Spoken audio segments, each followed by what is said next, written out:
Hello, family and friends. Welcome back. Hey, after I was diagnosed with stage 3B kidney disease, I took a challenge of reducing my stress and controlling my blood pressure for a whole month without any major setbacks. Well, one of the most important reasons I did this was to protect my kidneys. We know our kidneys are vital to filtering waste and toxins out of our body, but I learned they are super sensitive to stress and blood pressure. And if we don't take care of our kidneys, we could face some serious health problems, which I did. High blood pressure and stress, I learned, are two of the leading causes of kidney disease, and unfortunately, they're quite common. And according to the American Health Association, 1 in 3 adults in the U.S. has high blood pressure and stress. Well, it's become a normal part of modern life. We all know that feeling of being overwhelmed, anxious, and just plain burnt out. But what I didn't realize is this chronic stress damages your kidneys. I learned that when we are stressed, our bodies release hormones like cortisol and adrenaline, which can raise the blood pressure and put extra strain on our kidneys. And if we're not careful, that strain can turn out to be a serious kidney damage or even kidney failure. It's a scary thought, but the good news here is that there's a lot we can do to prevent this. By managing our stress and blood pressure, we can significantly reduce our risk of kidney disease. The thing is, high blood pressure and stress go hand in hand. When we're stressed, our blood pressure tends to rise, and when our blood pressure is high, we can feel even more anxious and overwhelmed. It's a vicious cycle, but there are ways to break it. By making a few simple changes to our daily routine, we can start to feel better, reduce our stress levels, and take some pressure off our kidneys. One of the most effective ways to reduce stress is through mindfulness. There's things that you can do like practice meditation. I started Tai Chi. I'm learning to play the ukulele. These things bring me joy, and you know, Tai Chi doesn't take that long. It's a way to focus on your breathing and to quiet my mind and do things that I really enjoy doing. And so it puts me in a calm and centered state of mind. And that's not all. Regular exercise can help to reduce stress and anxiety by releasing endorphins, which are natural mood boosters. And I have started walking with a friend 3 days a week. And I have a few other things that I've just started doing, but I'll tell you when I'm successful at it. Not only that, getting enough sleep and eating a healthy diet can really help regulate our blood pressure and give our kidneys a break. I've been trying out some of these strategies myself, and I've already noticed a difference. My blood pressure has decreased. I feel more energized and focused throughout the day. And of course, everyone's a little different, and what works for me might not work for you. But the key is to find out what works for you and stick to it.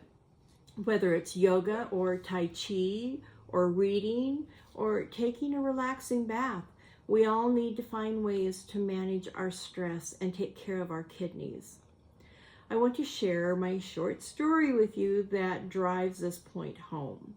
When I was diagnosed with stage 3 kidney disease and needed to make some serious lifestyle changes to avoid further damage, it was a challenge. I was devastated, but I decided to take control of my health and start making changes. And I made little pivots at a time. I couldn't do it all at once. I started fasting the wrong way at first because I dove head in. And then I started eating a healthier diet, doing light exercise, and practicing Tai Chi to reduce my stress levels. And within 35 days, my kidney function had improved dramatically, and my blood pressure was down. It was an incredible turnaround, showing that we all have the power to take control of our health, and we can heal our bodies. So managing stress and controlling blood pressure is absolutely critical for kidney health. By making a few simple changes to your daily routines, such as practicing mindfulness, exercising regularly, and eating a healthy diet, you can reduce your risk of kidney disease and feel better overall. I hope this video has inspired you to take control of your health and start making positive changes in your life. And I want to thank you for watching. And if you're new here, if you would subscribe and hit the notification bell, you won't miss another health tip. And if you've been watching for a while, post a comment. Let me know what you do to reduce your stress. So, we're gonna jump right into the kitchen and we're gonna make a healthy recipe, and I'll see you there in a few minutes. All right, so today I'm going to try an Asian orange pan-seared scallop, and this is from my cookbook, Practical Paleo. And I have to be honest with you, I really like seafood. However, I'm not good at cooking it, so I'm always intimidated. So this makes me a little bit nervous, but I'm just gonna follow the directions best I can and let's see what happens. So these are fresh caught wild scallops, which are the healthiest from what I did my research. But you take them out, you let them thaw, and then you want to pat them dry because you want to get a nice sear on them. So I'm just going to dry them off a little bit, and then I'm going to add, and this is where I have to be careful because I'm going to add a little bit of sea salt. And when you have kidney disease, you have to be really careful how much salt you add. I'm going to add some garlic granules. And when they get in the pan, I'm going to do the other side. And I'm letting the pan get nice and hot. And then I'm going to add some pepper. And I'm using white pepper. So let's get them in the pan.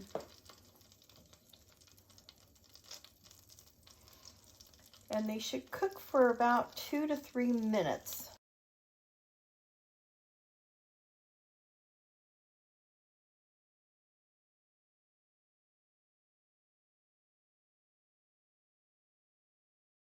Okay, while they're in here, I'm going to add sea salt to the other side.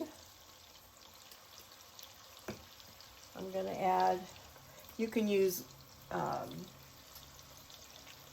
garlic powder. I'm using granulated garlic. And then my white pepper that I'm using. And then you don't want to do anything with them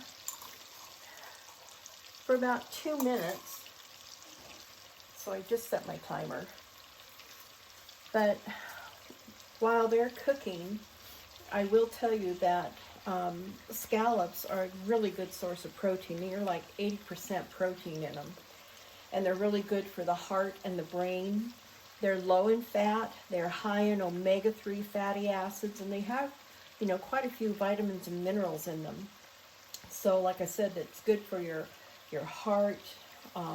Helps with creating strong bones because of the magnesium that's in them. It's good for the brain and nervous system. They've got antioxidants. There's zinc, there's B12, magnesium. But it does have purine, which can create kidney stones and gout. So if those are things that you're dealing with, you would not want to have scallops. You want to be really careful with that. But they do have a lot of benefits. But with kidney disease, I would limit how often I would eat these. But I do like seafood. So therein lies the struggle. But While those are cooking, I did make a deglazer for the pan. And this liquid has in it, it's 2 tablespoons of coconut amino. It's 2 tablespoons of freshly squeezed orange juice, a tablespoon of water, and a tablespoon of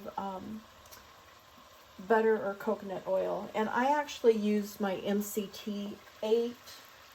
I'll show you. This. I used the MCT oil instead. So when these get all done, I'm going to use this liquid to deglaze it and then use that as a sauce to pour over top of them. Now it's been 2 minutes and I want more of a sear on them. Oh, some of these are getting it pretty good.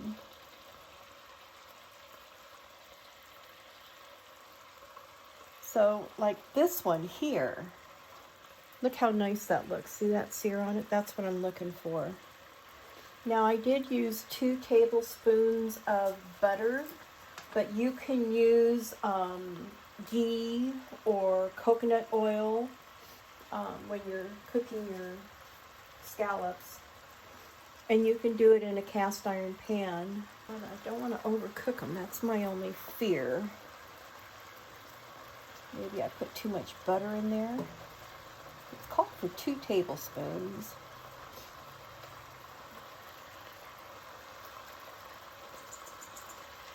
Because if you overcook these, they're going to end up with a rubbery texture and not so pleasant. See, I was wanting all of them to look like this one did. But you can see some are just around the edges, so either it's my pan, I got too much butter. Maybe I should take a seafood cooking class. It's really not a bad idea. Unfortunately, I think I need to take them out. I really wanted that sear on them.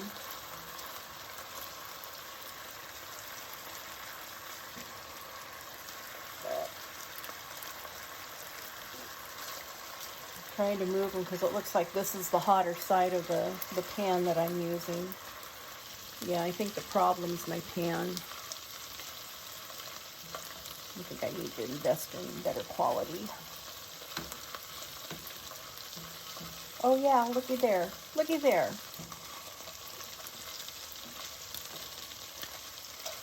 Yep. Nice.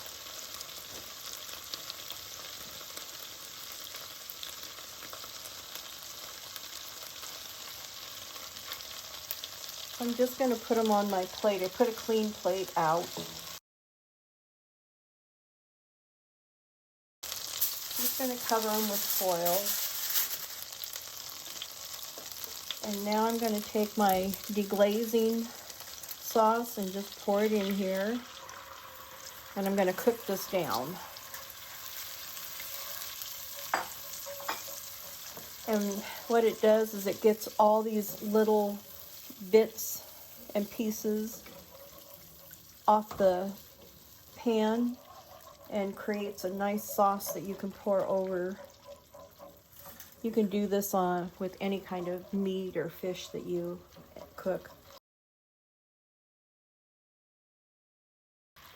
So to make this a complete meal, this would be really good to serve with like asparagus and a salad. That would be really good.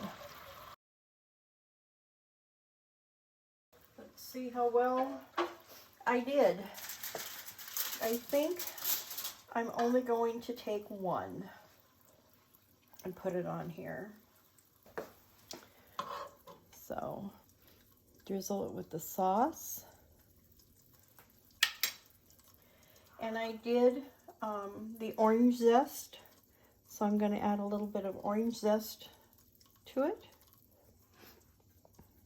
And with a nice green salad, that would be really pretty.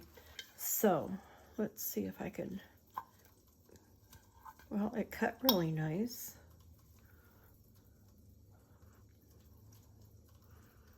Well, it looks pretty good. The proof is in the pudding.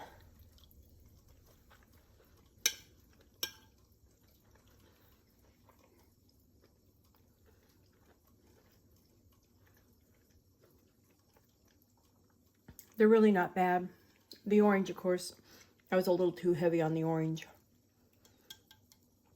But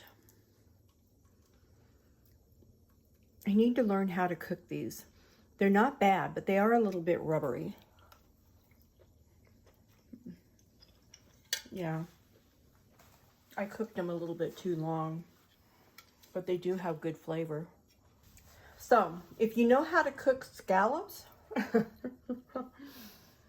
this is really a good recipe. It has great flavor to it. But I just need to learn how to cook seafood better. You know, I should have probably not been messing with it, and I let it cook a little bit too long. Maybe my pan was not hot enough too. But the flavor is there, and that's what I really like. That's what I'm missing in so many of the recipes that I try that are healthy, is they're missing flavor, but this really has it. So if you know how to cook seafood, I would recommend doing this. I'm going to try it again, but I think I'm going to do it in a cast iron pan next time and use less butter. I think I'd probably start with 1 tablespoon and not 2.